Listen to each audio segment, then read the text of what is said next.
just want to do good for you, man, for the show, you know?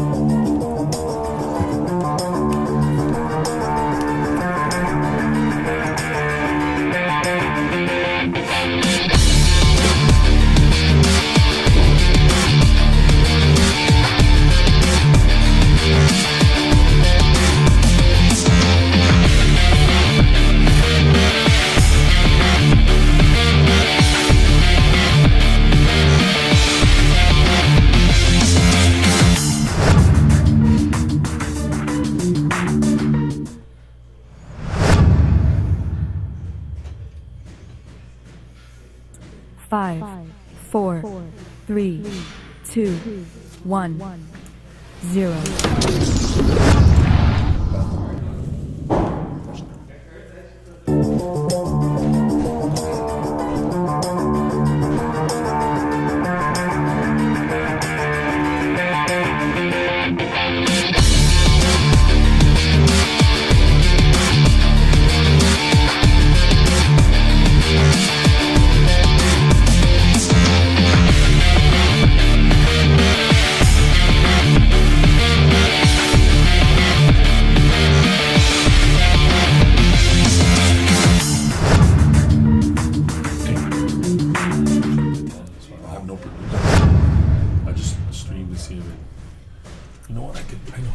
Five, four, three, two, one, zero.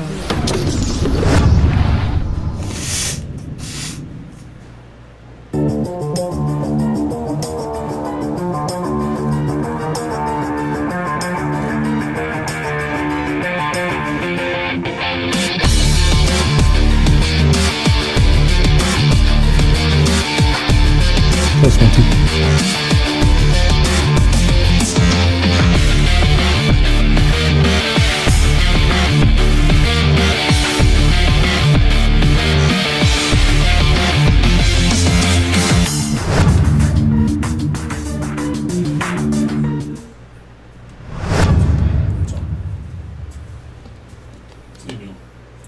Five, four, three, two, one, zero.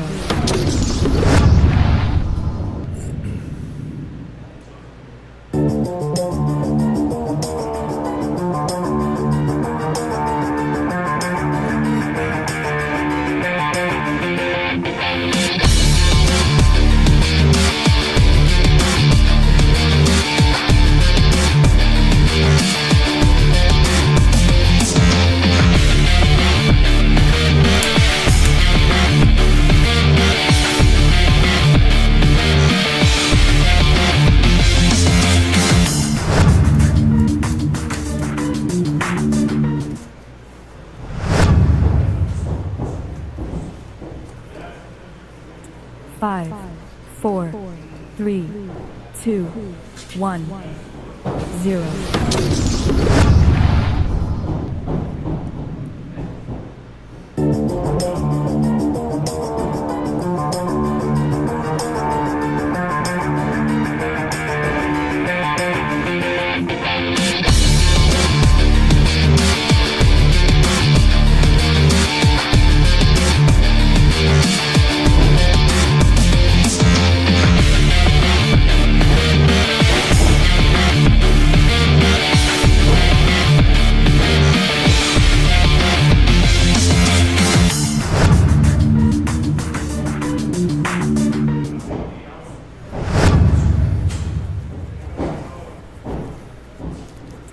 5, 4, 3, 2, 1, 0.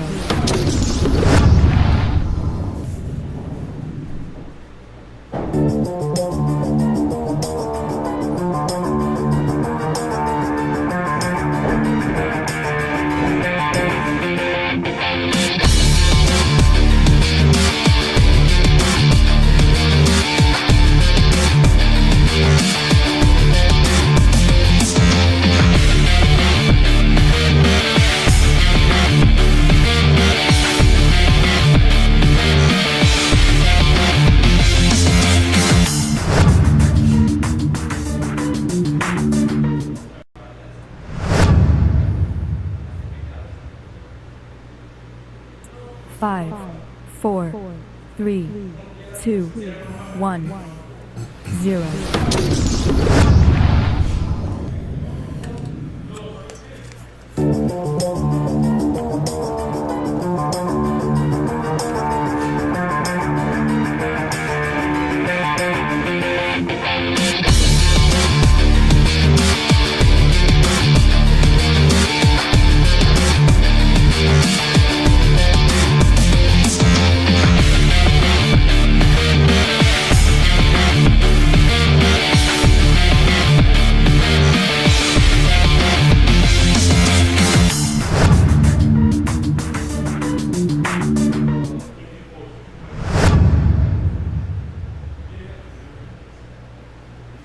Five, 4, 3, 2, 1, 0.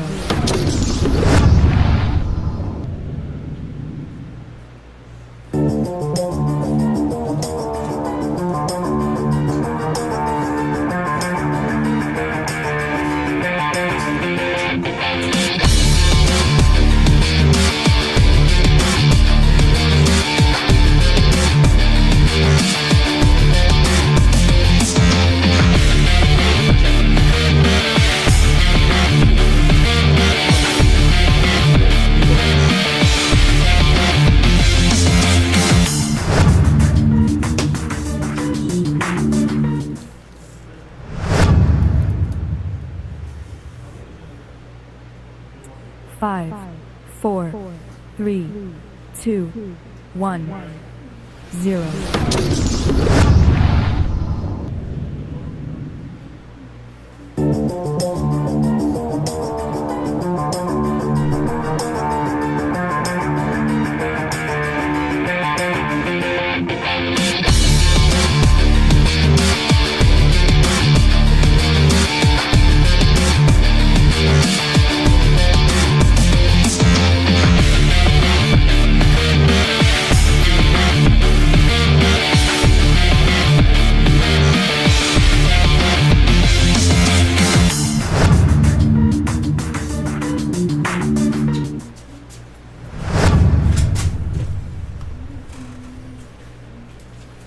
5, 4, 2 more minutes. 3, 2, Test 1, 1. 2. Test 1 2. Test 1 2. Zero. Test 1 2.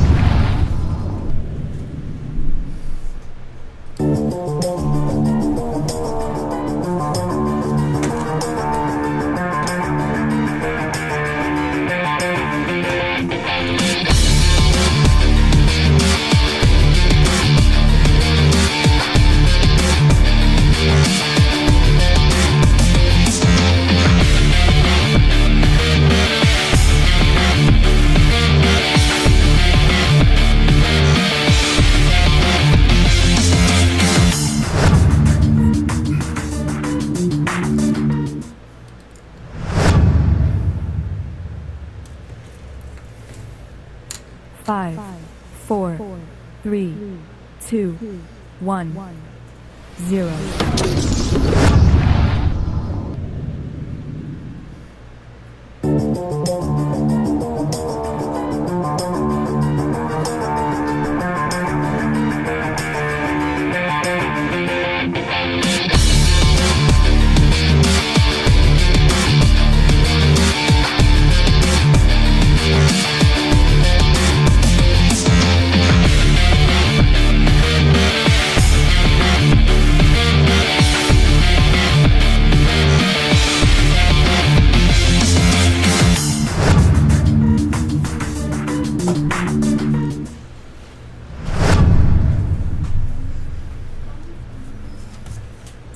Five, 4, 3, 2, 1, 0.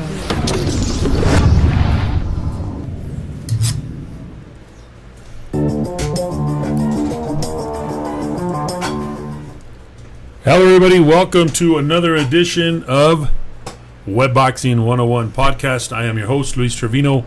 Like always, coming to you by way of Warriors Edge Boxing Gym and Promotions. And happy Saturday to everybody. Beautiful Saturday afternoon here in the Sun City of El Paso, Texas, the 915. talking boxing today. You might be wondering what happened to Thursdays. Well, we're going to continue our podcast Thursdays, but once in a while, folks, we'll shoot out on a Saturday, on a weekend, just to reach out to other people that maybe cannot listen to us on Thursday, and they're available on Saturday. We want to give a shout out to everybody out there. Before I give my shout outs, make sure that you subscribe to YouTube, Webboxing 101. Live chat with us, comment on topics. If you have a question to our guest, feel free to ask him anything you want, and he can answer it to his best. And so chat with us, talk with us on this beautiful Saturday of Boxing 101. Our co-host today is a former professional heavyweight fighter. He's going to tell us where he's from, what he does now. He's also a former law enforcement officer. Big guy. They call him the law. Ladies and gentlemen, Joseph Sullivan. How are you, Joseph? Very good. It's an honor to be here. Thank you. Thanks for being with us, Sully. It's all good, brother. All right, man. And thanks for taking your Saturday to be here with us. Appreciate it. Sully, before we get started with you and talking about boxing this Saturday afternoon, I want to tell everybody that Web Boxing, Warriors Edge Boxing is going racing this year. We want to give a shout out to Brandon Shore, driver of the number 21 sprint car, Texas sprint car, sponsored by Western Technical College and Warriors Edge Boxing. In my future podcasts, you'll see the car. We're going to have the car displayed so you can see where Warriors Edge Boxing is going to be flying colors on that race car. It's part of the Texas Sprint Car Series. Racing season starts in May. It's around the corner. Through November at the Vado, the brand new Vado Speedway Park. We are happy to see that, and we're going to be very excited to be part of that team. As, yeah, you know what? Like, if I don't have no more stuff to do, right? Warriors Edge Boxing, going racing. If you've never seen these sprint cars, it is a sight to see. It is awesome. So this year, Warriors Edge Boxing is going racing. We're going to be flying high with these people. It is going to be awesome at the new Vado Speedway Park. So we'll be giving you more information on that and what's happening as well. So, folks, did you see boxing this yesterday? There was a big boxing show yesterday. Just to start off our show, let me tell you, going into the final round, it's going to be Estrada and Rigavizia. All right, Sorungavizia. I can't even pronounce it right. Juan and Francisco Gallo Estrada, right, is now the new WBC flyweight champion. We'll talk about the pound-for-pound fighters. He probably made it because Ron was part of the best pound-for-pound, so we'll see how that came out, and we'll talk about it. It was an outstanding fight. Sully, did you see the fight? I did not see it. No, sir. Well, he dethroned the super flyweight belt. Now Estrada is a WBC super flyweight belt, and it was at the Awesome Forearm in Inglewood, California. Are you familiar with this place? Never been to the forum, no. But you've heard about it, right? Yes. I mean, the great forum, great fights have been happening there. And, we're so lucky to still have it in California, right? Because they were going to probably tear it down like they do all of them, everything. Out with the old, in with the new, right? Former unified flyweight champion Juan Francisco El Gallo Estrada scored an exciting 12-round unanimous decision to dethrone the super flyweight champion Sor Rigavizia, or Sriska Sor Rigavizia, excuse me, man. This was yesterday in Inglewood, California. While cheered on by the majority, there was a lot of Mexican fans there in attendance. Estrada put on a boxing clinic for the first half of the fight, and Run appeared like he was struck in quicksand. And you know what? If you saw that fight, folks, it was tough. I mean, Run looked flat-footed. He didn't look like the old Run until round number 9. Through the last round, he looked like himself. But all through the fight, it was Estrada. Estrada did not back down. Instead, he stood his ground right in the middle of the ring. and he fought toe to toe with this guy. Joseph, what do you think of fighters that fight in the middle of the ring and not on the courts? What do you think about that? I mean, do you're obviously a coach. Do you train your fighters to fight in the middle of the ring? I train my fighters to control the ring, stay in the middle of the ring. Yes. Why was that so important to the eyes of the judges? For scoring purposes, and you don't want to be laying back on the ropes. Most of the time, you're getting beat up when you're on the ropes. You want to be visible by all the judges staying in the middle, putting on the show. And do you think that that helps the fighter when he's in the middle of the ring? It helps him. It helps him to score better points with the judges because the judges want to see aggressiveness. Exactly. I tell my kids to do that, and stay in the middle of the ring. A lot of times they'll go backwards, and I don't like that. I tell them to get a press, to keep pressing for scoring purposes. Wow. And you know what? In this fight, there was no knockdowns in the bout, but there was no shortage of power punches landed in this action-filled championship rematch, and it was a very action-packed fight. Ultimately, just ran out of the time, and he made it closer in the second half. But again, Estrada was the rightful winner. And you know what, Joseph? They say it's a rightful winner because, man, I mean, in the past we've seen some horrible calls. I don't know if you were aware of the Munguia fight 2 weeks ago, or last week. Munguia lost the fight, and he was not the rightful winner. He lost the fight, but maybe there was a lot of home cooking, and it was home cooking. He fought in Monterrey, and he won. What do you think of home cooking fighters, man? Yeah, what do you think of? Let me ask you something, Joseph. What do you think of these wrong calls, man? That obviously they're wrong. Obviously the fighter won, but he still wins. Do you think that hurts boxing? I mean, yes and no. I just tell my kids all the time that never go to a decision with the judges. Just want to try to work on that knockout when you can, and take advantage of it when you see an opening. Take it. Don't wait. Be aggressive. And I think that has a lot to do with scoring. Well, I mean, but it happens more than once, and it happens all the time. I mean, you don't get the knockout, and you go to the unanimous decision, and then you don't get the call. And obviously, we as fans see that it was blatantly wrong, and it hurts boxing. Remember the Canelo Golovkin one? Yeah. How lopsided was that score? Yeah, he was on his wheels the whole time. Right. And, got screwed over on that. You think Canelo lost the fight? Yeah, I do. And one judge, I think it was Adelaide Bird, scored it. I think it was 116, 112, or one. What was it? She's had numerous decisions like that. She's called. It's not the right. Okay, well then, you said she's had numerous calls like that. So how can we police boxing? What do you think, Sully? How can we police boxing so things like that? And I'm talking pros. So things like let's just talk pro and amateur. How can we police boxing so things like that won't happen? Why is Adelaide Bird not being investigated? Why is not? How come we can't suspend judges as well? I don't know how that would work, but they should have a punch status thing, computerized, and go back, and that should be part of it as well. And who's the aggressor, who's not the aggressor, who's running, who's backing up, who's on their wheels most of the time. It's, who's bringing on the fight. Yeah, but what I'm trying to say, Joseph, is that Adelaide Bird has still done some championship fights, and I believe she was up in the running for the Jacobs Canelo fight. It's who you know, man. It's who you know. I'm not sure how to answer that, but a lot of it has to do with, it seems political. So it is political. Yeah. It's a lot of politics involved, right? Do you think that, you know what I said, Joseph? I always said this, man. I think that the fights, so you have a championship fight, right? And then here's the championship fight. It's 2 months away, and then we start getting our judges. They get them 2 months away. I think what should happen is that they should pick the judges a night before the fight. Yeah. They should have a pool of judges and tell them, hey, be ready. Just be ready if we're on call. We're going to pay you big bucks. That's why we pay you the bucks. But you're a judge, and you'll find out.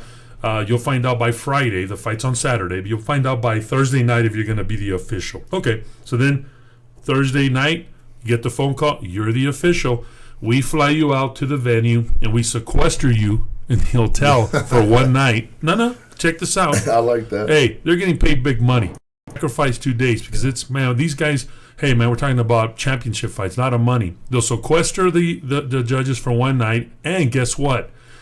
Fight night comes, they get escorted by a police escort to the venue, sit them down, and that's about as far as it Fair, goes. keep it honest, and keep I out think the conflict of interest. I think you can keep it a little bit more fair. I mean, you Yeah. got these judges, man. They get selected weeks in advance, Yeah. right? And then now in social media, you get to see all these fighters the way they live. Yeah. For example, if there's a judge that he's I say an animal activist, or he loves animals, he loves pets, right? And then they see the life of this fighter that really doesn't care too much about pets. You think that's going to influence the judge a little bit more?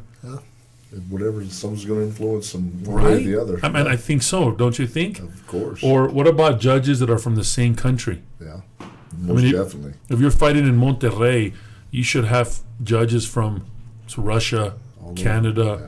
not Mexico. No, mix it Right. up. Yep, that's right. I mean, I don't know. I mean, it might sound comical, but I mean, that's just the way I see it. I don't know. I mean, so how do you fix boxing, Joseph? I don't know if it can be fixed. It's been going on for so long. I don't know. How- I mean, I like what you said. Sequester them. Yeah. So any ideas that you think, Joseph, that we can do to fix boxing so we're gonna have these horrendous calls? Just education. These guys need to be going to school all the time as far as their training, as far as refs and judges. They should always be tested somehow, some way, not only in the ring but Do you personally. So I wonder if do they get continuing education? Probably not. No. What about in the amateur world, Joseph? Same thing in the amateur world. I mean, just you got to stay up to. You get a lot of guys that are in this sport that have no clue about it as well, but they're doing a good thing, trying to volunteer. But it's kind of hard to coach and teach something you've never done. And that's the big difference, man. In the amateur, they volunteer, Yeah, and the pros they get not paid. getting paid.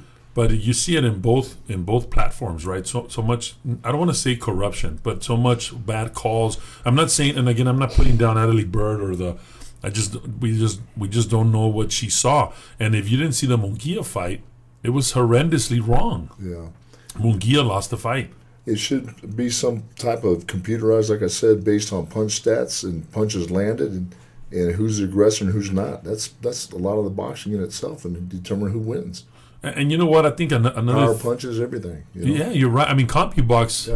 Yeah. Another thing also that you see is that these promoters have a lot of hand in the officials. And what I mean by sequester the officials is don't have no contact with these promoters. I mean, I'm not even gonna say hello to you. Yeah, I don't know how to answer that, partner. I just know it goes on, but unfortunately, we have to deal with it. And who does that affect? The fighter. Fighter. The scores last night was 115, 113, 116, 112, 115, 113, unanimous decision. I thought it was rightfully so. Estrada won the fight. He becomes the new WBC super flyweight champion. And he becomes the new flyweight champion. When asked about a possibility of a rematch, Estrada said he would agree to rematch, and it would ideally first have a unification bout with any of the other world champions at 115. Talking about the unification bouts and runner-ups and lineal champions, what do you think of that? What do you think of all these belts, Joseph? It's ABC Of the belts. What do you think? I mean, how come they just can't be one champion? It's all conflict of interest and money. So I don't know how to answer that as well, but it's happening, and they need to minimize it. I mean, and hopefully in the show, folks, upcoming, we'll have an official from the WBC, and we can ask them that. I mean, why? Not why. I mean, what? Educate us on the belts, because I think that'd be cool to know, man, how that works. You know what I mean? Get inside their mind and find out what's going on. Yeah, of course. I mean, that's what the podcast was created for. I want to see what's inside people's mind. And again, no attack on nobody. But I want to see, I'll be interested to see, because we talk about all these ABCs and all that, but I really don't have a clue. What is a linear champ? What is the runner-up? What is a champ? You got two champs at the middleweight. Well, who is the true? Yet last night, Joseph, last night, Vargas won the Estrada, I'm sorry. Estrada won the Ring Magazine championship belt. And from what I know, this is the belt that if you have this belt, you're the true champion of that division. So he won that. And I said Vargas, but in that undercard, Jesse Vargas was there. Yeah. Jesse Vargas fought in the undercard Kano, the old trusty steed, the living legend Humberto Soto in 6. KO'd him. That was another good fight. Jesse Vargas is preparing for other bigger names. In an all-out war, it was. You know Humberto Soto, right? He's even trained. I think he trained here in El Paso. Not for this fight, right? I believe so, yes, sir. Former two-time world champion Jesse Vargas knocked out three-time world champion Humberto Soto with a vicious combination. It was like, I think, 1:48 of the sixth round of a scheduled 10-rounder, right? It was a very rough fight. Soto went down in the first round from a low blow. Long after that, Vargas suffered a nasty cut above the eye, courtesy of a headbutt. So it was a rough fight. Before I keep going, Joseph, let me pick your brain. What do you think of low blows? It's going to happen, but you got to deal with it. I mean, what do you mean? What do you think of fight? Okay, here's what I mean. Did you see the Khan fight? Amir Khan last week. Yeah. That was a low blow, Yeah. right? Do you think fighters should be given the opportunity of a 5-minute more? And he just quit. He quit. And again, look, I'm not bashing. I've never been in that situation. That's why I have people like you here. Yeah. Gets hit with the low blow, and he didn't want to continue no more. So even with the cup, Joseph, is that also? I mean, do you still hurt even when they hit you there? You get hit low, it don't feel good. So. And he got hit in the thigh. Yeah. Well, that's they should have continued that, in my opinion. You get hit in the thigh, not low. Well, it was not in the middle, but it was next to the groin area. Yeah. So, folks, I'm asking all these questions to Joseph Sullivan. Let me tell you, Joseph Sullivan was an amateur and professional heavyweight fighter. Is that correct, Joseph? Yes, sir. How many pro fights did you have? I had 8 pro fights. 8 pro fights. 4 and 4. And you know what, folks? You know, it was cool, man, that now, you know, how everything goes in circles. I announced one of his fights at Cohen Stadium. Yeah. It was under the Jennifer Hahn fight, right? Yep. And I remember I announced it, and you KO'd the guy, right? I think second round, third round. Yeah, that was pretty cool. So we'll talk more about that, Joseph. So going back to the Vargas fight, Vargas seemed to be doing enough to win all the rounds, Joseph. Soto remained hard charging. You know, Humberto Soto is one of those old school fighters, Yeah. you know. Soto remained hard charging. Like I said, Soto was able to get up and continue after a barrage of punches from Vargas. Soto was dropped again hard, and the referee justifiably waved off the bout. You know, it was time. Yeah. It was enough. That's all I'm going to see. Also, there was another in the undercard. We saw the WBA super bantamweight champ Daniel Roman. He won a majority decision over now former IBF junior featherweight champion TJ Donnie. And again, that was another good fight. It was back and forth battle between these two guys, but Donnie enjoyed a big 8 round with Roman staggered close to going down for the final minute of the round. Roman came roaring back and dropped Donnie with an uppercut. So that was in the 11th round. That was a good fight. It was a great fight night last night. It was kind of weird to see it on a Friday night, but it was nevertheless a good fight week. Good Friday night for fights there as well. Our live chats, don't forget, guys, to live chat. We'll give you a shout out. We want to give a shout out to Esteban Lozano. What's up, my friend? He is saying that live from El Paso, Texas. A shout out to Tocayo, Jesse R, and Warriors Edge Boxing Gym. They're on live chatting us right now. So hello to everybody on this beautiful Saturday afternoon. As we all, I guess we're getting ready for next week's fight between Canelo and Jacobs. Joseph, tell us a little bit about that fight? What do you think? It's going to be a good fight, I believe. Canelo, I think he'll take it, especially if he works that body good like he does and chops that wood. He'll take care of business. You think so? You think Canelo will win? So, yeah. 12-round unanimous knockdown? What do you think? Yeah, at least 1 or 2 knockdowns, in my opinion. Really? Yeah, I do. When Jacobs fought Triple G, he got knocked down. Remember that? Yeah. It was a good hit. But then after that, Jacobs comes back because he's a warrior, and he just doesn't know how to quit. And I think that's going to. I think Canelo will come hard. Yeah. He'll stay in the middle of the ring and fight Jacobs. And I think at the end of the day, Canelo will take his belt too, and he's going to be the best pound-for-pound fighter in the world. I'll be here watching it with you. Yeah, we're going to have the fights here at Warriors Edge Boxing Gym. Let's talk about best fighters in the world, pound for pound. We got a couple of rankings here, Joseph. the Ring Magazine. Are you familiar with the Ring Magazine, Joseph? Yes. The top 10, and we have the Boxing Writers Association, pound for pound. We have the ESPN. This is the Ring Magazine, and I earlier in the podcast, in my past podcast, we talked about the best pound for pound fighters, and the top 10 guys. It's loaded. It's loaded. I mean, I like that word, loaded. Number one, who do you see? Vasily Lomachenko. Yeah, Lomachenko. Right, his lightweight sensation. He has the WBA, WBO. And there it is, the ring lightweight champion. What do you see up and coming for Vasily Lomachenko, Joseph? What do you think? What do you like for him? I like Lomachenko. Spence, he's down there a little bit on bottom on that list, but he's pretty good too. So you can't count any of these guys out, man. I mean, Vasily's awesome. Go either way, yeah. Right. Top two would be Terrence Crawford as well, the WBA welterweight champion. He just recently fought, and then Canelo Alvarez at middleweight. The ring, there's that lineal middleweight and WBA regular. See, that's the things that I don't understand sometimes, you know. And then you got Alexander Usyk. You know, you see these Ukrainian guys. I mean, let me tell you, man. There's some good coming guys. Around, all these European Eastern fighters. Bloc, Western Bloc, they're coming Eastern around Bloc, big time. Western Bloc, European fighters are tough. From Afghanistan, et cetera, et cetera. You'll have him at 4. And if you don't know who this guy is, he's a cruiserweight, guys. And he has all of them. He has the WBC, IBF, WBO, and he has the ring and lineal cruiserweight champion. There's pretty much nobody that can beat him there. Then you got Earl Spence, right? And we see he's the welterweight. Yeah. He's tough, too.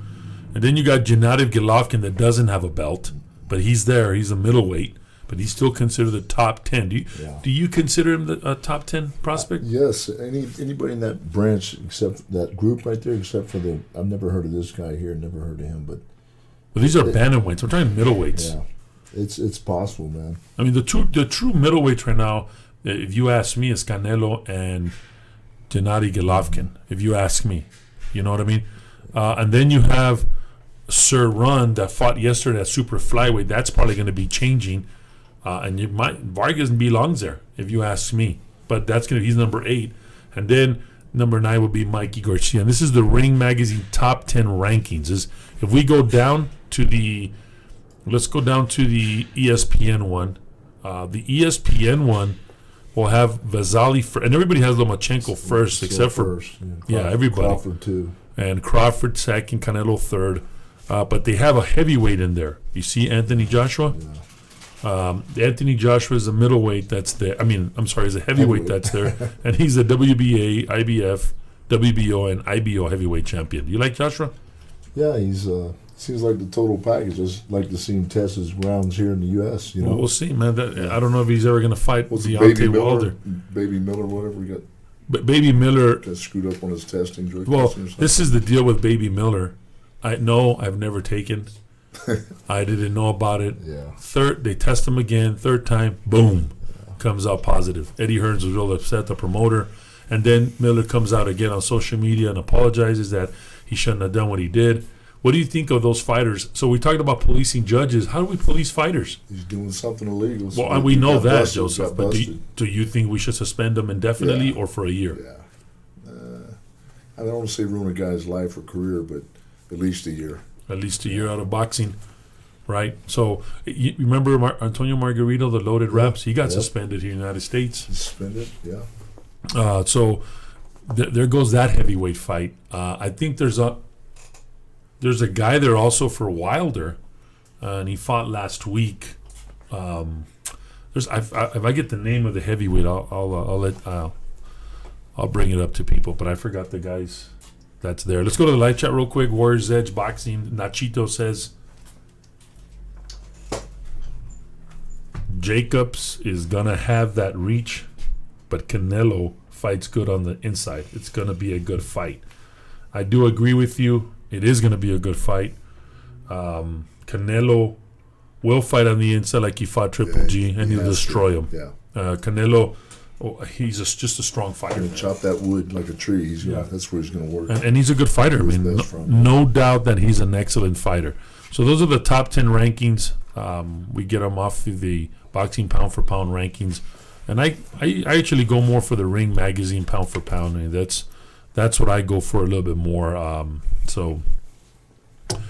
Also tonight, guys, on Showtime, we got Robert Easter's going to fight versus Rances Bartholomew. That promises to be a good lightweight fight. It's a WBA lightweight title fight. Very good fight. Have you seen Easter fight? No, I haven't. See Very good fight. You want to see a good fighter, fast fighter. Both of these fighters are good. Robert Easter's an excellent fighter. You'll see that tonight on Showtime at the Cosmopolitan in Las Vegas, Nevada. Compliments of Mayweather Promotions. The undercard is also good. Is going to be Victor Postol. He's also a good fighter. He's going to go against Mohamed Manur. Memur. Right. So that's going to be upcoming tonight and on Showtime. That's right. So it'll be good to watch. Joseph, let me ask you something. What do you think about these girl fighters, the female fighters that are upcoming, like Clarissa Shields, Katie Taylor? What do you think of girls in the sport? I mean, if they feel they can do it, I mean, they're doing it. So we have a few ladies that train at the Wolves Den as well that are into boxing, and I would never want my daughter boxing, but if that's what they want to do, that's their choice. But do you think that it helps the sport of boxing? I don't know. I don't know how to answer that. I mean, I don't see how it helps or doesn't help. I'm just kind of neutral about it. Okay. Joseph, so now that we're talking, folks, we have our co-host here, and he's a boxer and a trainer. So, Joseph, tell us about, where did you grow up? Tampa, Florida. You're from Tampa, Florida. Wow, man. And you grew up in Tampa. Did you box in Tampa? No, I learned how to box. I was out here playing football at UTEP, and a boxer heavyweight by the name of Ross Purity got me involved and says, "Hey, you want to go box at the gym one day?" And I thought it was tough. In Tampa? Sure. Yeah. No, in El Paso. Oh, so you come from Tampa. At what Right. age did you move to El Paso? I was, 19 when I came here to play football at University of Texas. So, El Paso. so you were a college football player. Right. What position did you play? Started out at defensive end, got moved to tight end. Didn't last very long with injuries, and I was done in 3 years. I had 3 years of eligibility, so got redshirted my first year. Second year, my father passed away, and then I had to go back home. My last year, my mom was not going to make it, and I had to go home and take care of my mom. You're a big guy, Joseph. You're a big football player, man. So who was the coach for UTEP back then?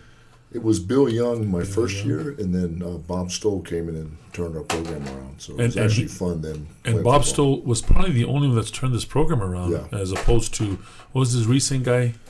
The famous coach, Kugler. Price.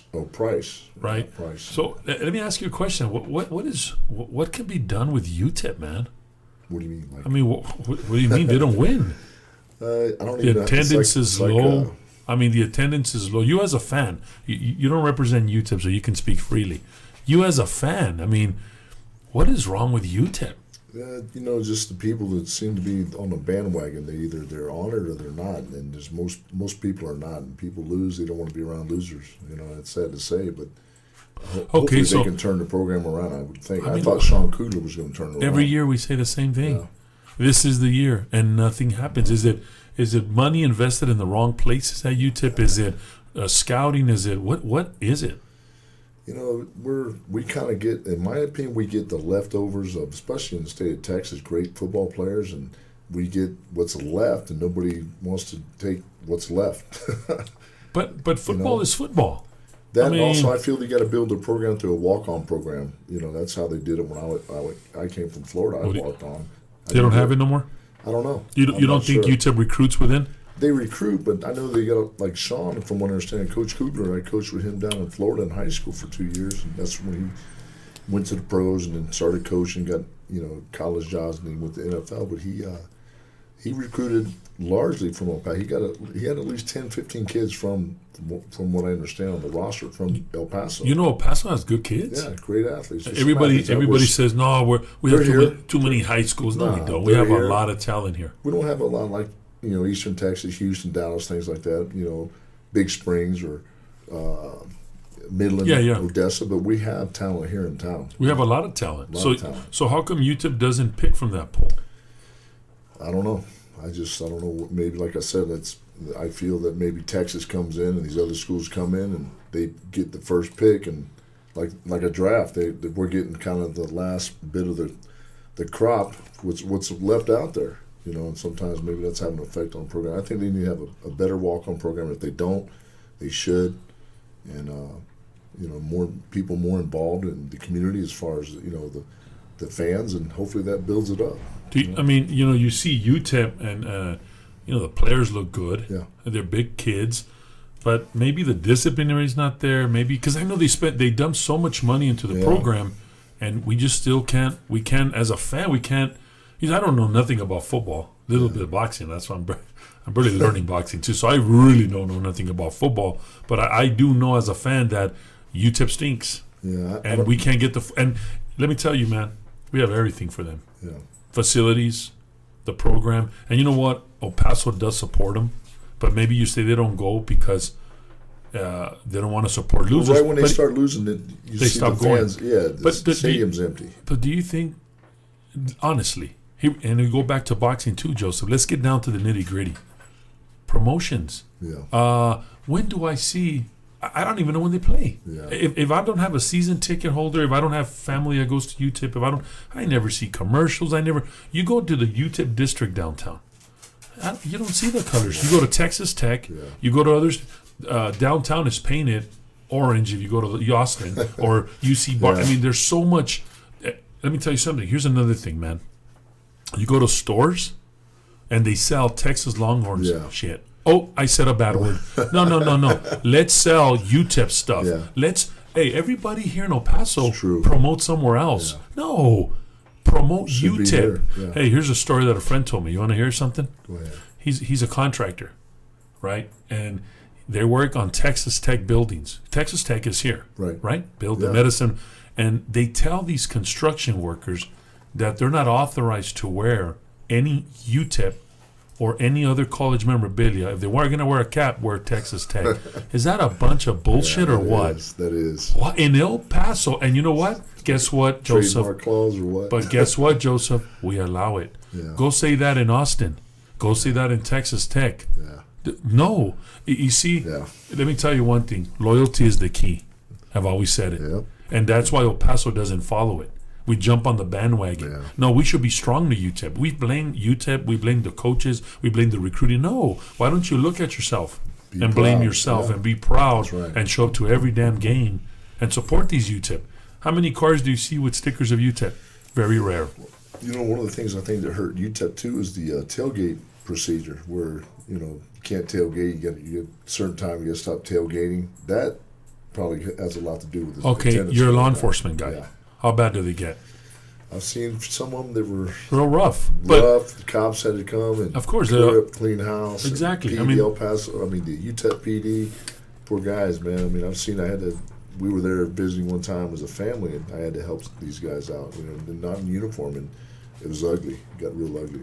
But it gets everywhere ugly. Yeah. That's the price we got to pay. Because of the alcohol. And because of the alcohol. So maybe that is another clause. Look, I go to the Sun Bowl and everybody's having a good time, family environment. Yeah. I think if we put more cops out there, and have to. And we have to, but so they don't tailgate anymore. Well, from what I understand, they make them pack it up and put it up and go watch the game, and you can't tailgate it during the game. Maybe we can change something like that, right? A lot of people go just to tailgate instead of watching the game. Well, it's because you know what? It's the hype. Yeah. They should follow the same rules of the NFL. Maybe that's something we could look into. You know what I mean? But it's I don't want to say pathetic, man, but it's pretty bad that I think overall as an El Paso society, we don't support them. We support the Dallas Cowboys. They're not even here. More so, yeah. Support UTEP. Support local sports like our Chihuahuas, our the locomotive soccer team. Let's support these people, man. They're in our hometown. Let's support our boxing too. That's very key. Well, do we support boxing, Joseph? We need to get more support out there for these young kids and keep them out of trouble, keep them off the streets, keep them busy. I'm at Canyon High School. I work with a bunch of kids from my school. Every day I got kids come, Coach, hey, man, can I come to the gym? I want to learn how to box. Yeah, you got to get a ride over there to the gym. But their interest is there. You got to get more people involved, So is there there's not enough support for boxing as a whole. You mean? You gotta be, if your kid wants to box, like in football, the concussion protocol now where parents, I don't want my kid boxing, they're gonna get hit in the head, they're gonna have concussions. I say, look, there's more injuries in football than there is in boxing. I know that for sure. In cheerleading. Cheerleading, my daughter has been hurt more times in cheerleading than my fighters have been hurt with a busted up nose or whatever. Nothing crazy, but there's more injuries in those sports than there is in boxing. So right now you're a high school teacher. Yes. So what do you think of boxing being introduced in high school as a sport, just like football? I wish they had it. Teams, schools could compete. No different. They do wrestling, football. Why not boxing? Why not boxing, Joseph? Ask me. I guess people see it as you're fighting. You should be fighting, but it's not about fighting. It's about discipline. Training kids, keeping them in shape, keeping their mind right. You get knocked down in life, you get back up, and that's what life's about, man. That's what we got to teach kids, is not only as teachers but as coaches. As a society, Joseph, and as a law enforcement officer to another law enforcement officer, you've been a law enforcement officer how many years? Over 20-some years. So. Okay, so we can relate. Right. I've been a 22-year veteran of the El Paso County Sheriff's Office. Our youth is out of control. So do you think that boxing would be a big answer to helping kids that do not want to play organized team sports? I saw when I was an alternative teacher at Raymond Tejas Academy downtown for EPISD in the summertime for 2 years with Tony Perea. And, man, that was the best thing for these kids. It kept them out of trouble. They burned out some energy, and they wanted to fight. They thought they could fight. We burn them out on the bags and get them disciplined and, something to work for, and we use that as a tool to, hey, you want to box, you want to hit that bag, you better be doing your classwork as well. I think it's an incentive where these kids should be doing this. A lot of kids, they want that outlet in life they don't have at home. And yeah, we see them a lot in gyms. A lot, yeah, exactly. A lot of times you'll have a champion from that as well. You might have a champ one day. And if you see all these stories of fighters, it's for the majority of professional fighters that make it big, they have a rough story. They had a rough upbringing. Single parent, they were in prison. Most kids I deal with have that. Yeah, me too. Parent, I mean, as a gym owner, I see a lot of these kids come out, and these kids don't want to play organized sports. What I mean by that, they don't want to play team sports. They want to play. They want to. Yeah, I had some kids in my high school. One of my boxers, Luis Munoz. He's from a single family, and some issues with his dad when he was younger, and he left him, and it's tough on a kid, man. So I pulled him in under my wing, and I got a heavyweight, another one, Christian Bernal. He has family; they support him, and everything's good. But I got another kid, Dylan Gomez or Gonzalez. Yeah, Gonzalez. I'm sorry sorry, Dylan. He same thing. He's got some issues, but at the same time, I pull these kids under my wing, and I'm an outlet for them and a role model for them. And I think we need to have more people involved like this in boxing. And we thank you for that, Joseph. And just like Joseph, we have a lot of people out there, man, that help a lot of these kids. So the chances of boxing being introduced in high school, it's not far-fetched. No. Nothing's impossible in life, man. We have people like you, Joseph, that are instrumental to the sport. I think we have an advantage because you're already in the system. Yeah. I mean, you're already there, and if you can probably... I wish we could, Mike. Well, it's not impossible. Yeah. And if you want to lead the charge, or do it. I'll lead the charge, or we both lead the charge, what do we have to do to go present it to these school administrators that let's do a pilot program. Let's pick 4 high schools, like the hockey. They have hockey. They have 2 high schools that participate in hockey. Let's pick 1 or 2 schools from the west side, or start off with the west side. We've had some champions from the west side. Right. Let's pick a program. Let's get a teacher to coach boxing, just like you, and we start. And just like wrestling, they might. And you know what? Grades, they got to keep their grades. Let me tell you something. There's no. I think we can leave them with no excuses as far as the administrators. I think they won't have no platform to stand on because wrestling is like boxing. They got to cut weight. Yeah. They got to do a lot of things. I really believe that if boxing was in high schools, it will be something that will help a lot of these kids, man. You'd be amazed. My son, Rhett Sullivan Bear, he played football all his 4 years there at Franklin. And I know if they had boxing, he would have jumped right in that right away. And there's a lot of talent out there, a lot of kids, that have that opportunity, but we can't do it in the high schools. They go to a gym, and I'm telling you, that would be a big thing. That's how we could build the amateur program here in the I think so United too. States overall by doing that. Do you know of any high schools in the United States that haven't? No, No? I've never heard. I bet you there are some. There's got to be somebody out there doing that or considering. I mean, if anybody knows of a high school in Let us America, know. let us Call know, me. man. Yeah, we want to see the wanna blueprints. Instrumental to amateur boxing in high school. Joseph, what do you do now? You're a teacher? Teach there at KNTO High School, the law enforcement program. You teach the law enforcement Yes. program. You recruit people, kids, maybe, They come up to me every day. and they want to be cops. They want to be either be cops Or corrections officers. Coach, I want to box. Or I want to box. Yeah. So you know what? You have a pretty good position because you're also helping them. Because this is what I see. Okay, you ready? No structure. My kid has law enforcement. Yeah. Okay, so then he goes to law enforcement class, and I ask him, "What did you do today?" Watched a movie. Okay. No. Okay. Yeah. I guess a cop movie. Okay. Yeah. What did you do today? The next day was a substitute. Are you going to compete in the competition that's coming up? No, my teacher doesn't believe in that. Okay, so what do you do now? What did you do yesterday? Watched a movie. Wow. Let me tell you why, Joseph. You ready? Yeah. These teachers that are in these positions are retired cops. Yeah. That it's a retirement job. They don't want to do nothing. right. Sorry, I said it. Well, It's we- true. And when they hire these people, they should tell these people, you got to work, because at the end of the day, it's not about you. Because if it was about about that. you, you should have bought a mobile home and traveled the United States and retired. Yeah. But you go to these schools, guys, and these teachers want to retire at the expense of our kids, and they don't teach our kids nothing. No, I'm And these required. kids are in these magnet schools or these special programs wanting to be cops. And as teachers, just like you, Joseph, you want to recruit these kids because let me tell you, man, this kid is in his life. I'm not talking about mine, just in general. Either I go to the left-hand side and become a cop hater, Yeah. or non-structure or not police, or I become a good citizen and Right. become an engineer or a cop. Right. We have a lot of those kids. Yeah, a lot. And people like you are We instrumental. Yep. They're very instrumental. So you can. I have to follow a curriculum, a CTE, a career and technology curriculum, and it's you teach them all kinds of things.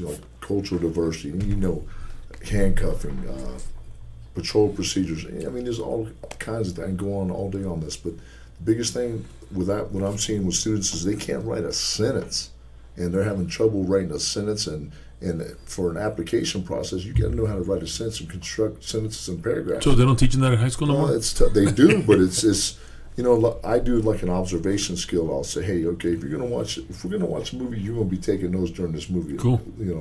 Observation skills. What'd you see? Who, what, when, where, and why? I make these kids do this, and then they get pissed, but it's only going to help them come later on down the road when they get a job where they can fill out an application, get hired to the next process, and take their test. They're going to pass their test and maybe make this career for them. Well, the future. and you know what? I'm not saying to all law enforcement. It's just what I see. Yeah. I'm not saying everybody's like that, but sometimes it seems like that. You get a retirement job, and the word retirement means you don't do shit. Yeah, no, it's my job. It's for the kids. I'm trying to change the program around a little bit, and implement more for them. And I'm getting trained. The school district's paying for me to go get training, so I'm taking advantage of that. So I Cool. can push it off onto my students. Well, I'm glad you're in that system and that platform. But and you know what? We want to come back and visit you and see. You just tell me, Joseph, where to go, so we can talk about putting high school in, putting a boxing program in the I'd high love schools. for that to happen. I wish that would happen now. If I had someone to talk to in the state legislature or whatever, I would do that. Well, let's do it. There's I say people we out do there. it. It's nothing's impossible, Joe. Yeah. Nothing. Everything is Yep. doable. So, tell us about your amateur boxing life. I had approximately 15 to 17 fights. Lost my first amateur bout just as I lost my first pro bout. But I was back in the gym the very next day, and I said, "Man, I knew I could do this." Where would you train when you were younger? When I was started out here in El Paso, like I said, Ross Purdy took me to the gym, and I'd never been hit so hard in my life by a heavyweight in the gut, the solar plex. I learned how to breathe. He taught me Torso. all those things. Yeah, man, he taught me the right thing. knocked my teeth out. You name it, I was back in the gym. So it happened. I learned the rough way right away from him. Lost my first amateur bout. I had my first coach was Tom McKay, and the legend Tom McKay. The legend. And the real legend as well, Rocky Galarza. He was my coach. Rocky Galarza. 6 years before he passed. And my last coach, very good coach, Reyes Mata, another legend, good man, good people. So. And he's still around, Mr. Mata. Yeah, he's still around. Hello to Mr. Mata, and hello to Thomas McKay. Hopefully I'll have him on the show. Herman, everybody, all those guys, Right, deal. Delgado, all you guys, we love you, man. We never forget about you, brother. Right, yeah. So, and then Rocky Galarza, the late Rocky Galarza, his son trains here. Jojo Galarza is one of my coaches. Yeah. He's one of my coaches here. Oh, is he? Okay. Well, tell him I said hi, man. We got Diego here with me. You want to say hi to Mom? Yeah, so Jojo's a good guy here, man. Another pro fighter. And he fought on your undercard when I announced. So tell us about your pro career. Like I said, I went, I had 8 bouts total, went 4-4. I was, beginning pro, learning how at a lower level, professional level. I never made to the big time when you're fighting the big guys, big names. But just stepping in the ring and doing what I did, it made me a better person as a man, as a father, as a coach. It really helped me a lot. I feel I'm a better coach than I am. In what way? In what way? Like I said, it's hard to tell someone to be a coach unless you've actually done some fighting experience yourself, amateur or pro. And I think it's made me a damn good coach. I can relate to these kids, and a lot of times they'll get mad at me, they'll give me hell, and I'll run them out of the gym. But they come back, hey man, I'm sorry, this and that. And it's just part of the growing up process. Yeah. So you're a mentor to a lot of people. Yeah, I try to mentor my son as well, Bear, Red. That's the toughest one because it's sometimes your kids will listen to someone else better than they will their own father. Wow. And you know what, Joseph? Something that I always have projects. You know me, Yeah. Warriors Edge, done the Yeah. Great Clash of the Titans. Awesome. We've done the podcast now. We've had clinics here with pro fighters here. We always try to do something different. And what we're trying to do now, I'm going to see what your take on it is. Speaking about mentorship, is that we want to start, with permissions of the local boxing commission, we want to start a trading card program. And you're like, what the? Trading card? Trading card. Baseball cards? Remember baseball cards? But boxing. Trading card, okay. But boxing. Right. And we're going to have, we're going to have coaches on these cards, and I think there's 83 total boxers signed up. That's pathetic, but Here in El Paso. USA Boxing? In El Paso. Wow. We should have that's more. it. That's it. Registered. I think it was 83 what we had got the numbers. What's it cost So- for that? Like $60-something to register USA Boxing? $62. Yeah. I mean, So we're going to try to do that. And for example, a fighter, one of your fighters, right? Whatever. He's going to have 50 cards of him. In the back is going to have his record, wow. his interest, what he does. Like that. And they can trade, or they can trade with their family members or Other boxers. that they want. And then it'll have information, just like a baseball card. Yeah. And we want to do that, and we're going to get the El Paso County Sheriff's Officers Association on board to help us. You guys put on a great show. Yeah. 2 weeks ago. 2 weeks ago. Awesome, man. For them to do that really helped out because of you, and I really appreciate that because we need more energy out here, more. We need to help our local boxing commission. We need it, man. We don't. We Look, need man, to do it. Joseph. Everybody complains, man, but we need to help. Yeah, everybody get a step up, man. Everybody says, "Well, these guys don't do nothing." These guys from the LBC is voluntary work. Right. Come on, guys. Yeah. You got to give them that too, man. They're out there. Yeah. Why don't you go out there Yeah. Look, man. Why don't you do it? Well, look what I'm sacrificing. Yeah. I don't get paid for this. Of course, I'm you got to doing this sacrifice. for kids Exactly. and the community, man. You get it? So we're trying to do that, Right. and we're gonna have coaches card. It might seem like childish, I guess, or outdated, but you know what, man? I think we got to go back to our old roots and do something like new. that. Need something new. You think that's man. pretty I cool? like And then when that. the kids go to state, In trade? yeah, Okay, man. that's awesome, We're man. talking 10-year-olds, Yeah. 11-year-olds. I think that'll be because there used to be one for law enforcement. Remember that Yeah. back in the days? Yeah. And then also, here's the thing, Joseph. At the end of the day, we bridge law enforcement with kids. Yep. Because Exactly. because right now it's tough, man. Kids don't believe in No. law, and right now we want to with that program we can bridge it and say, hey guys, we are somebody in the community. Not just we don't arrest people. Yeah. We help people. Yeah. We're public servants.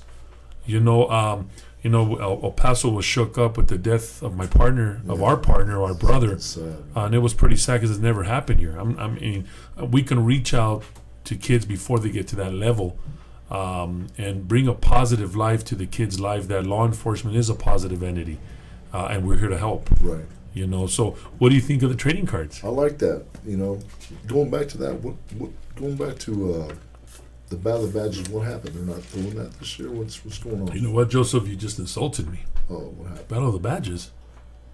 Just kidding. It's Clash of the Titans. Clash of the Titans. Okay. What happened? Joseph, 10 years.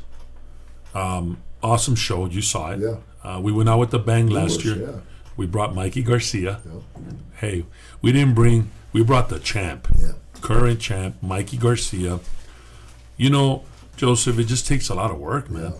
There's a lot of behind the scenes. Yeah. And it's always good. And there's people that tell me, why you're not going to do it this year? You'll lose the momentum. I think I'll gain the momentum. Okay. I'm taking a step back, but I'm going to gain 3 steps forward. There you go. One year to take it off, charge my batteries, recharge. I'm serious. Yeah. Let me tell you, man, the clash is over, and then we're already back on the drawing board 2 months after that. Wow. Oh yeah, it takes a lot of time for me. Okay. And I wanted to take a break, come back next year, recharge batteries, new blood, get ready to go. Clash of the Titans number 11. We just took a year off, no big deal. And they might say, well, you're going to lose interest. No, I'm not. That show, you've seen that show, the lights, Yeah. Very the good. the bells and whistles is A lot of support too. I was really impressed. a lot of support. One of them we had, where was it? It was downtown somewhere, and I want to say it was a nice hall you guys It was at the had. Camino Real. Oh man, that was awesome. That was number 2. That was very awesome. That was I number never 2. forget, That's like pro bounce there. Yeah, man. It was well, the show got bigger. I mean, Yeah, it was last year awesome. we had the Christmas tree first lights. first class all the way, man. Yeah, and we want to thank the El Paso County Sheriff's Office also for helping me. And you know what? They've been a big part, too, of helping me put shows like that. The department's giving me all that. And they have. They've given me the support. Yeah, that's And, good. and I ran with We it. need that. And That's I ran awesome. with it. It's great what they did for the kids 2 weeks ago at the Yeah, academy. we hosted. We have a place that we can host it. Yeah, it takes a while because we do have events there on weekends. But I know I've gotten with my local boxing commission, and we're going to do another one probably in June. Right. And it's a pretty good haul, too. And then, look, man, doing it for what? Do you think we do it for my gym? No. the It's kids, for the kids to see that we are out there as law enforcement. The community, because too. let me tell you something. Just you as a law enforcement guy, we have a duty for the public. It's not right. about the bells and glamour of it. No, it's about bridging gaps and building bridges between us and the community. Exactly. That's what I'm doing at Gantio High School as a law enforcement teacher and a law enforcement officer for the district. These kids see that, they respect that, and it's going to, they get a role model to look upon and be something in their life. Yeah, and I think that trading card program will be like a It's role gonna be model. very good. So we're brainstorming that, and we're everywhere. I mean, we're gonna have our name on a race car. That's awesome. That's gonna be cool, man. So your pro is 4-4, and you learned a lot, like you said. Joseph lot. learned a lot in the pro ranks and getting up there and fighting, and like I said, I even did one of your fights. So I guess you already answered this. You are involved in boxing today. Yes. In Wolves what? Den. In I'm a coach at the Wolves Den. the great Prestige Gym, guys. Very nice. Very nice gym. Mr. Sandy's his gym. I mean, it's awesome, man. It's, I wish we had one on the west side a little closer to me, but it's what it is, and he's very open about it. We bring my kids into Oh training. yeah, and it's awesome. Mark has been very good to the Good sport. man. He's a good man. He's Good, professional. good man. He's a professional. Very good morals. I mean, he goes Yeah. by the book, man. Yeah, Good I guy. like Mark. Give him our best, please. Yes, I will. We do like I like Mark, the Wolf's Den, the Prestige Gym. I have a lot of friends that are associated there. We're one big family in the boxing community, Exactly. right? Just like law enforcement, we're all together. man. Just we're all together. So you're in that capacity. You're a coach, and I know you're up there taking your kids to fight as well. If you would change, and I know we've talked about this out of the before we started, if you would change one thing about our amateur boxing program, what would it be? Change, just the mindset of people that boxing is, you're going to get hurt more in football or even in cheerleading you are in boxing. I'm sorry, but it's what I've seen. For years I've been doing this, and I see that with kids, and very seldom does somebody get hurt or have a long-term effect. At least it's going to hurt them later on in life. And also How do we make our boxing program better, Joseph? like we said, we talked about putting this in the schools. I think that's a plus, man. If they can put it in the schools somehow, some way, it's going to build the amateur program. Look, we put it in the schools, and then once in a while we invite our Golden Glove chairman going out there. Hey guys, look, this is the Golden Glove, and we'll have LBC go in their high schools and have like a career day. We've got And- pro boxers that could come out and talk to our kids that exactly. represent El Paso well. Exactly. Numerous pro boxers, Exactly, and you know what? The money's there. Yeah. Yeah, you're right. Some support from the good sponsors that can I don't know what type of sponsors would sponsor boxing, corporate sponsors, but some big that Barry's gym in Vegas, that guy gets sponsors all the time, but you're in Vegas, but still there's sponsors here in El Paso as well. It's hard, Joseph. Yeah, I know. It's hard to get sponsors in El I Paso. don't know what it is, but it's just so damn hard for. It's just hard, that man. money, man. It's El Paso's a great city, Yeah. but it's just hard to get money where it needs to get. Look at the town, this area, man. The border. We are a border town. We should have state. We should have state champions all the time, which we do. But at the same time, we should have just more help, more from the community. It would be a lot. Well, how do we bridge the gap? How do we do it? I tell everybody this, man. What do you think, Joseph? I mean, you're the one. How do we? Okay, we said high school. That'll be a good promoting. How as because you're a registered coach, Right. You're part of the LBC. How do we help? How can we more shows? It's hard to get shows. It is. I mean, It's the hard. venues. Venues trying to get a place. People want to charge you an arm and a leg for a On the way, venue. even to get a doctor. Even to It's get a hard. That was doctor's. an issue this past fight, evidently. There should have So, been fights this week, Yeah. and the JOs, and they're around the states around the corner, and we just couldn't get a doctor. Or sometimes the matchmakers cannot get fighters to fight. Like I said, I believe there's 83 total. Wow. 83 registered fighters right now, or so. I think 2 of my kids registered this week, but it's 83 average. I think we haven't even touched the 100 mark. We should be one of this state. This area, El Paso. border town, is a fight city. Is the great in soccer, great in baseball.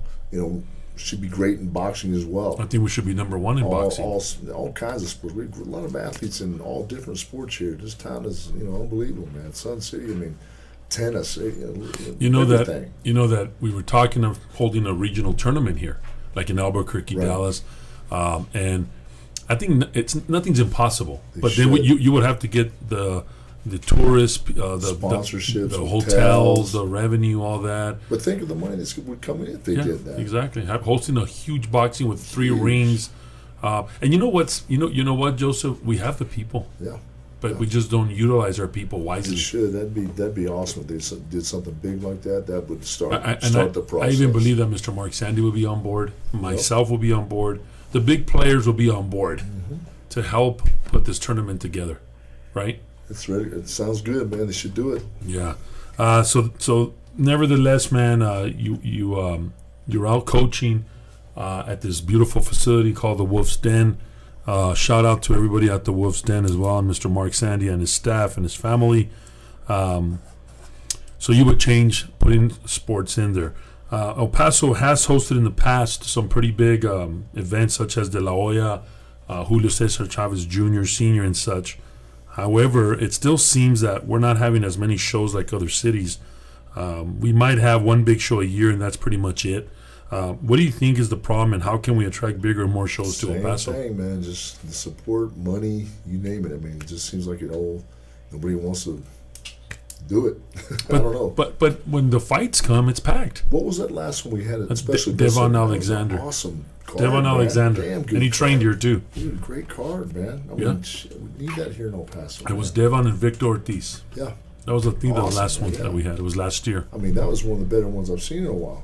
It was pretty good, Do you know what? Another thing that I've kind of heard in hosting the Clash and doing the Clash in the venue is that they just charge, man. Yeah. They do these Charge an arm and a leg, yes, man, to Crazy. bring them up. You know what's also a pretty insulting thing that'll wake up El Paso. Man, I'm on a roll today. Remember last year in the concert, Garth Brooks went to Las Cruces and he did 6 shows or 7. That. Yeah. El Paso? Why not El Paso? Because probably El Paso, the Don Haskins Center wants to charge him an arm and a leg. Either Don Haskins or even the Civic Center, or even the when was the last? Well, when did the last time you heard the Civic Center hosting anything? Yeah, true. Nothing. They don't. Nothing. They they want to charge an arm and a leg. Back in the day, I remember fighting at the Civic Center when I was a amateur heavyweight. Great. It was great venue. Great venue. Awesome. Civic. It was packed. And it was packed. And let me tell you, Joseph, it also will promote them. Yeah. But no. Everybody's got to help out, man. If you want to promote boxing, it promotes the city. It promotes everything. And I understand they charge because, hey, man, you got to pay the employees. Yeah. Pick up. Janitorial services, set up fee lights. I understand nothing's free. I run a business and nothing is free. No. Even though that's hard for some people to understand. But nothing is free. Everything costs money. Yep. But sometimes you figure they just charge an arm and a leg. Yeah. They do. I'll tell you what, if I were a millionaire, I would invest my own money and think, man, this is what I could make money as well, but not ripping people off. Yeah. Make it fun and have for the family, everybody come out. Make it happen, fun. Man. Make it happen. Yeah. And it's true. Make it happen. Make it fun. So what do you think we can attract more? We've had the fights, man. Remember the De La Hoya Sun Bowl? We had Julio Chavez Jr. against Andy Lee at the Sun Bowl as well, and then we had last year's fight, the Devin Alexander, Victor Ortiz. That was good. PBC was around.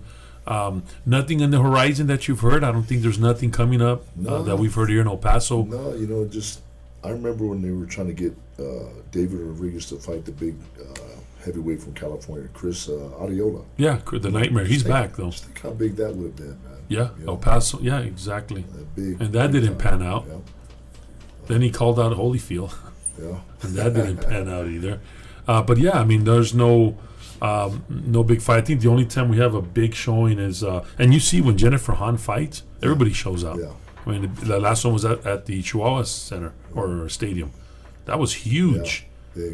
Big show, man. But El Paso is growing into a huge city. It's growing up, finally. We got a soccer team that's getting recognized more. The down this is now for boxing. Yeah, the downtown district is happening and bouncing. I think the time is now. I think again, I know it seems that we've been bashing our city, but my kudos to my people at the city. They're doing good. For what they have to work with. We can make it better. We can make it better. Get the arena going. And you know what? And everything's small. We can make it big. We can host a regional tournament. Yeah. That'd be awesome. A lot of talent here, man. All the kids, like I said, we mentioned, And here's another thing that I would change about amateur boxing. I think they should have an incentive. They should throw incentives to, you know what I saw the last time at the sheriff's office, the last tournament? They were throwing shirts out. Yeah. They announced the national champions. That, I haven't seen that in a long time. That was pretty cool because that's an incentive. Yeah, it was. Also, give them an incentive. Give them a gift card for the kids or from our local. I know it's hard. Our bank sponsors, that'd be awesome. Yeah, get out there and help the kids that go out there and just an incentive. You as a coach, once in a while, man, they should have a banquet for us. A little incentive, a Christmas party for the get together, a little fun time for the kids. The Hall of Fame used to do it. Yeah. Tom McKay's getting older in age, and from what I've heard, he might give it up as the president and chairman and lead man to that. And they used to have banquets and awards. Yeah. We should pick that up as well. Yeah. But man, these gentlemen, the dying breed, like the Junior Vicencios, we don't have people like that no more. And I think we need the younger crowd. Need some energy. Fresh energy, man. Fresh energy.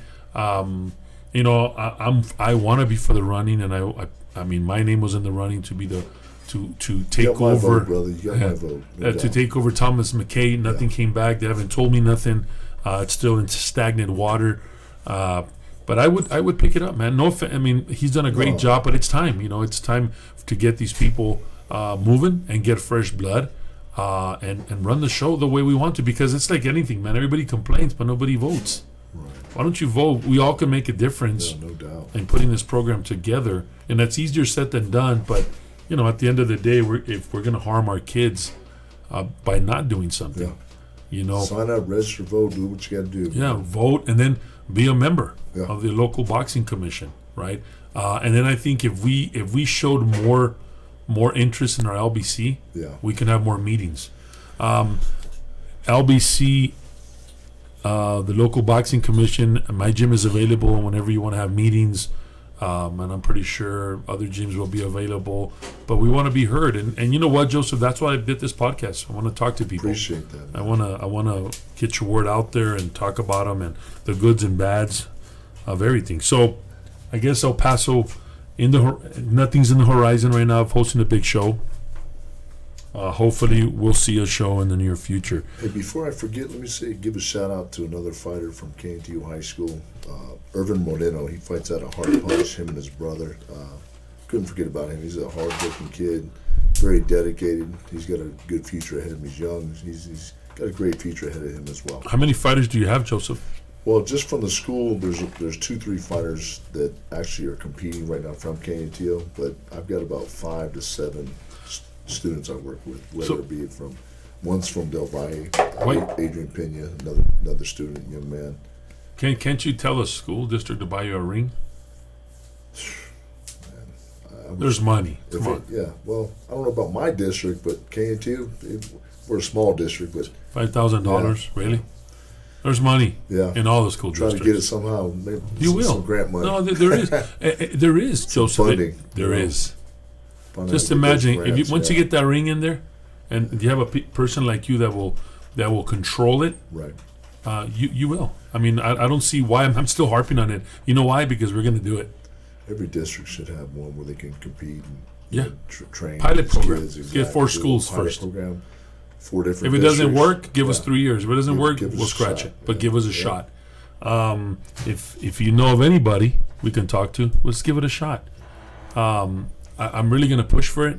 I know my superintendent. He's a good man. He's all for this. You know, found out we were doing this for the kids in boxing, and you know he was all positive about it. I sent him pictures all the time, and my principal as well. I sent them pictures, and we're working with these kids and helping them out. They're very appreciative. So Wow. I think it could happen. Joseph, what do you have a favorite prize fighter? Always Evander Holyfield is Why? my favorite. Just he's the real deal. He persevered, never stopped, even when he was down and he's going to get beat. When he fought Tyson, he's going to get destroyed. He did the opposite. He destroyed Tyson. So that's just the guy's work ethic is second to none. He's Wow. always the top man. Wow. Anybody else? Any current fighter that you like? Golovkin, I like him. Triple G. Yeah, he's awesome, man. Lomachenko. I mean, those like you said, those Eastern Bloc countries, man. Oh my gosh, they're coming around, man. Yeah. Do you think it's because they have a hard upbringing? They Yeah, I don't do. have everything. Yeah, that and their style is a little different too. A little different. Hard charging. Right. They don't talk They as don't much skate, crap. They don't run their mouth. They're humble. They're What humble. they got to do, man. Vasili's a little bit clowning around, but he's still humble. Triple G's real humble. Triple G's about to fight a Rolly or Rolls. He's going to be just a tuna fight for him. Getting ready to see that. What training advice can you give kids that are watching right now? Right there, about humbleness. That's What about humbleness? Keep it to yourself, man. Be humble. Don't be a smack talker. Just do your talking in the ring. Do your talking? Do your talking in the ring. This morning we saw some kids spar. Yeah. Right? It was Brought good. him in. Yeah, your son, great young fighter, man. He's got a good future ahead of him, and my lefty as well. It's the first time I've seen 2 lefties in a while spar at this level. So Luis Munoz and your boy Tree Jr. Very good, man. Yeah, Did Daniel good. Trevino. He did good. He's had some luck not fighting. Yeah, And you know what? I think what it boils down to is you got to take the kids out of here. yeah. And we don't. Experience around town. Yeah, So I like to mean, do I mean, that. out of town, and we obviously you're not going to take them to Nevada or something like that. It's kind of too far. different or something. gyms. Get some But different work- gyms, yeah. Like your 180 pounder Will this morning, great young man, 27, but he beat good work with my Will? son Bill Bear. Those two. Well, Will did work. good. Yeah, very good. He's from Virginia, I believe. He's out here as well. But we saw some good sparring with the kids out here today. So it was fun. Non-stop job, man. All 24 hours a day, man. We're always thinking or doing it, man. That's what we got to do. Yeah, man. we're always moving forward. What advice would you give coaches there, Mr. Sullivan? Coaches, as far as advice, hey man, just keep doing what you're doing. Let's get more involved, and let's get more coaches that know what they're doing. More coaches know what they're doing. We have a lot of good coaches, but the coaches plays a big part in the fighter's life, right? Very much so. A lot of these kids don't have a father figure, and it's a plus for them. But you also said that a lot of coaches don't know how to coach. Just from experience, you'll know right away when you go to the gym. You know who has some experience. Do you think that you need to be a boxing? That you had to box to be a good coach? I think in any sport you need to have the experience before you're coaching it to be a very good coach. I remember taking over as a wrestling coach. I'm one of the few guys. I had a very brief wrestling background in high school. Just started out for my high school team. I didn't stay with it, but I had a basic background of it, and I was an assistant coach at Franklin High School, and it helped me because just that basic, instinct that I had and experience I had. Being a coach myself all my life, it helped me with coaching wrestling. You heard of Lawler's Boxing Club? Yeah. Yeah, that's where I started. Wow. I was at Lawler's Boxing Club. Downtown? Or? It was in Clark Street. Yeah, okay, yeah. And Chito died, and then we got moved. Lawler's. And I got up in my gym, I got the shirt.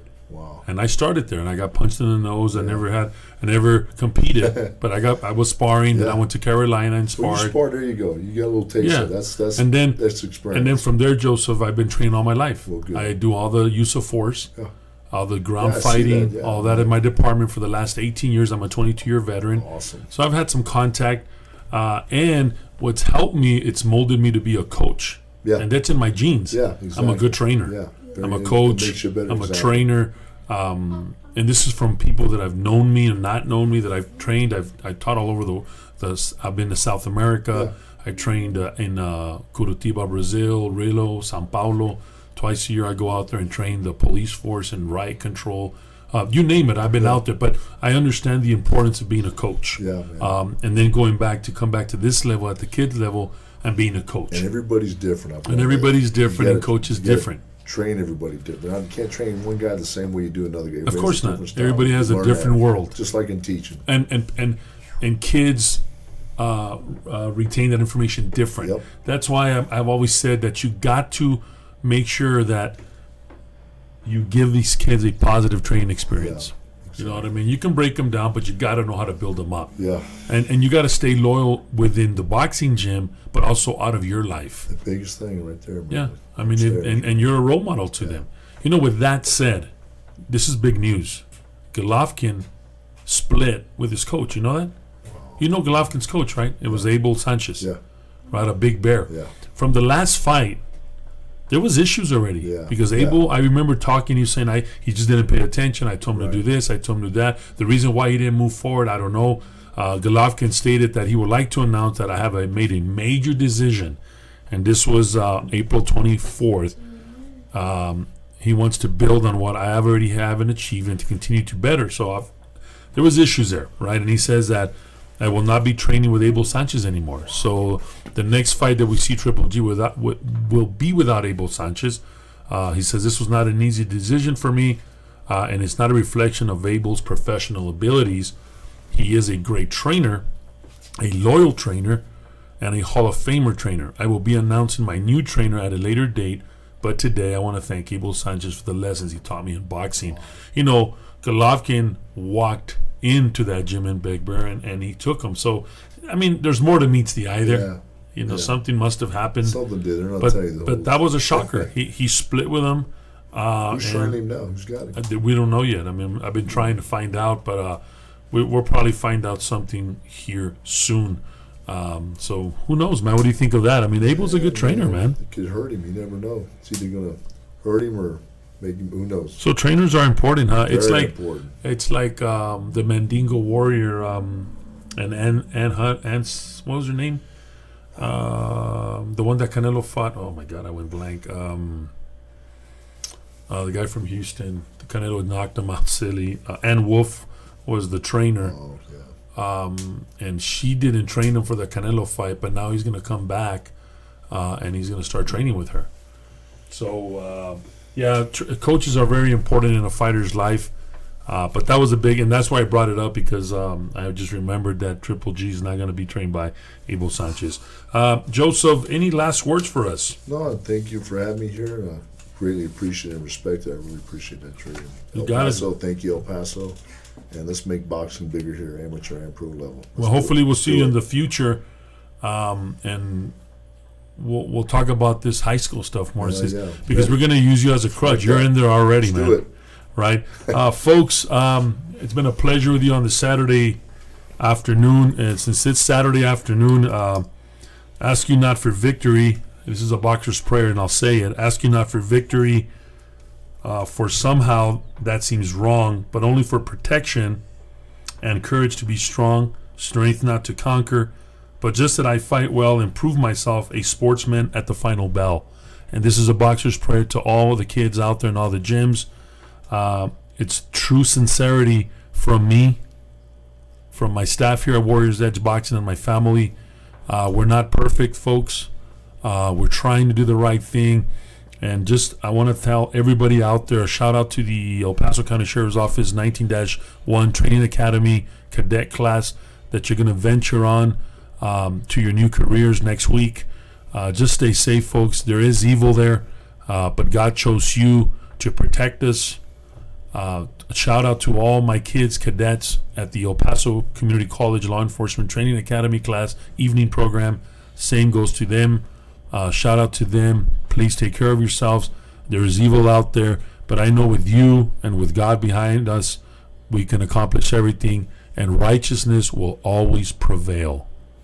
Folks, this has been the show, and anything you do in life, put God first. Have a great weekend. Joseph, thank you so much for being with us. Thank you. Shout out to Canyon 2 High School. Go Eagles.